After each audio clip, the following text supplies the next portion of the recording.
Axios reporter Barak Ravid is back with another story about how Donald Trump is very mad at Israel, wagging his finger, writing strongly worded letters. You better cut this out right now. Just as was the case with our former president, Joe Biden. Now, this has to do with Israel's violation of the ceasefire in Gaza, which has been happening since the very beginning of the alleged ceasefire. But before we give you the details, Cenk, your 2 cents. Yeah, so we are being bossed around yet again, and I actually don't think Barak Ravid, I'm not as hard on him as you are, but Trump has basically turned into Biden, and this story proves it completely. So pay attention to how he sounds exactly like the former president. Barak Ravid is former IDF, number one. The reason why I don't trust his reporting is because what he does is provide a release valve for the administration when there's increasing anger toward the administration over the fact that we are all embarrassed by our leader being dog-walked by a foreign country.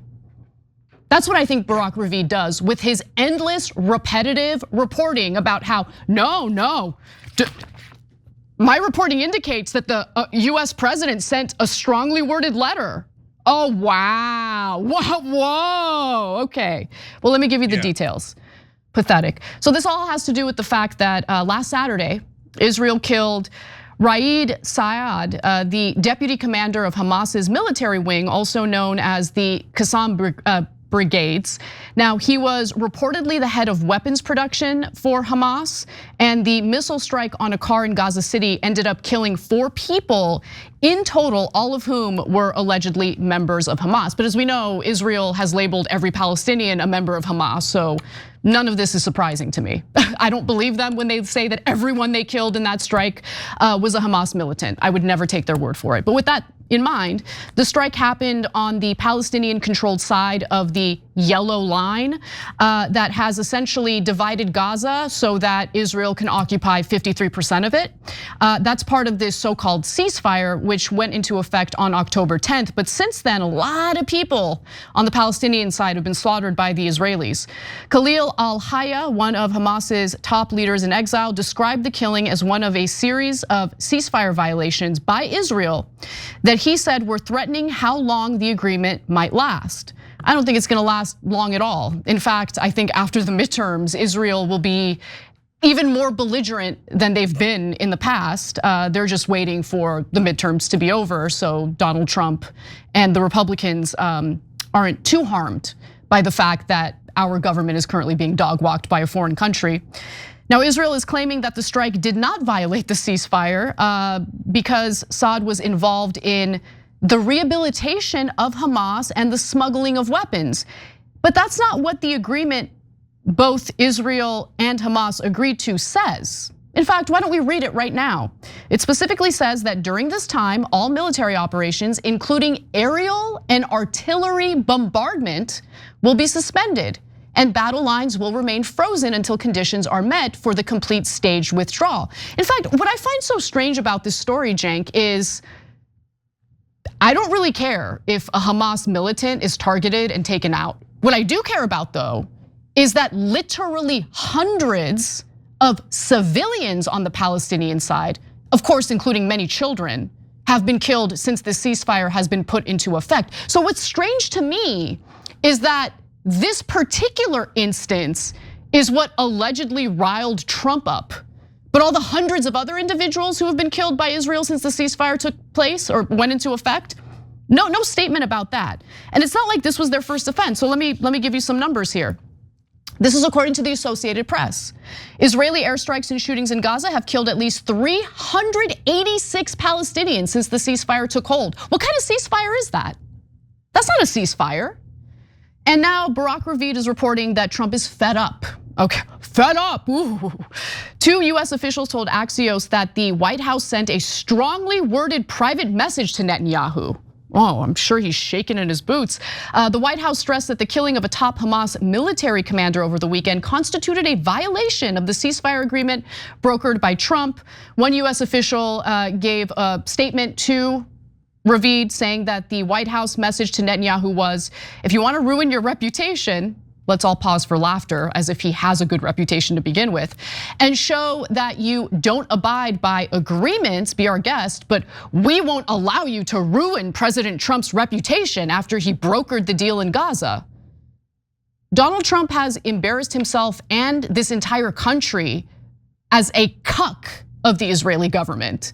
So the damage is already done, but an Israeli official confirmed that the White House was unhappy, but claimed the message was milder, that certain Arab countries consider it a ceasefire violation. According to the US officials, the White House was unequivocal that Israel had violated the ceasefire. So it's just more of the same, Cenk, more of the same. I don't believe for a second that Trump is upset. I don't believe for a second that the government's gonna step in and rein in Israel's terrorism. All we do is aid and abet it. All our government does is essentially steal from this country to funnel money to Israel so they can commit their atrocities. That's the reality that Axios here is trying to, distract us from. But that's my take, that's my opinion. What do you think? Yeah, so I think that Ravid has real sources inside the White House. I think those sources leaked to him for a specific political purpose. And I think it's exactly what happened in the Biden administration, and it's happening now. And the purpose of their leaks is to say, oh, don't worry, the American government is doing something about Israel, defying us nonstop. Netanyahu seems to be slapping us across the face and never ever listening to us. But golly gee, Joe Biden was really upset about it behind the scenes, and Donald Trump is really upset about it behind the scenes. Okay, first of all, Donald Trump doesn't do anything behind the scenes, okay? If Donald Trump is upset, he can't help himself. He'll tell you right away, right? And sometimes he does get a little cranky with the Israelis, and we note it. We're super fair about that, and I think that he's defied the Israelis on a couple of occasions that we've talked about. Joe Biden never defied them, so I get the utility of a Barak Ravid. Oh, this is the official leak, so we don't seem like we're completely owned by Israel. So that's a very normal thing for a traditional media reporter to do. If it wasn't him, it'd be someone else, right? So, but here's what would prove forever that Ravid is actually honest, but I would be super surprised if he did. Hey, by the way, in Axios, I have reported to you guys dozens of times that Joe Biden and Donald Trump were angry at Israel and Netanyahu, and that there were going to be consequences. But I should note for the record, there was never any consequences. So when the next time you read one of my stories explaining that, know that the people that I'm quoting are definitely lying. And on top of that, they're kind of embarrassed to humiliated that they're cucks for Israel, that they're pathetic cronies and servants of Israel. And my job is, Anna's right, is to be that release valve. So I'm not particularly mad at Ravid because this is mainstream media 101. That's what they do in every story. And their job is to appease the American people. Don't revolt. No, it's okay. It's normal for Israel to run your country. Don't revolt. It's normal for the politicians to only serve the donors and never their voters. Oh, the Democrats are gonna give you 5% change, and that's good enough. Donald Trump is never gonna give you anything you want, but he hates liberals, so that's good enough. So that's the whole point of the media, is to cover for the powerful. So he's just doing his job. If you're listening to or watching or reading anything in traditional media, understand it is not news. It is marketing to help the powerful in this country. So he's doing a terrific job at it. Every time you ring the bell below, an angel gets his wings. Totally not true, but it does keep you updated on our live shows.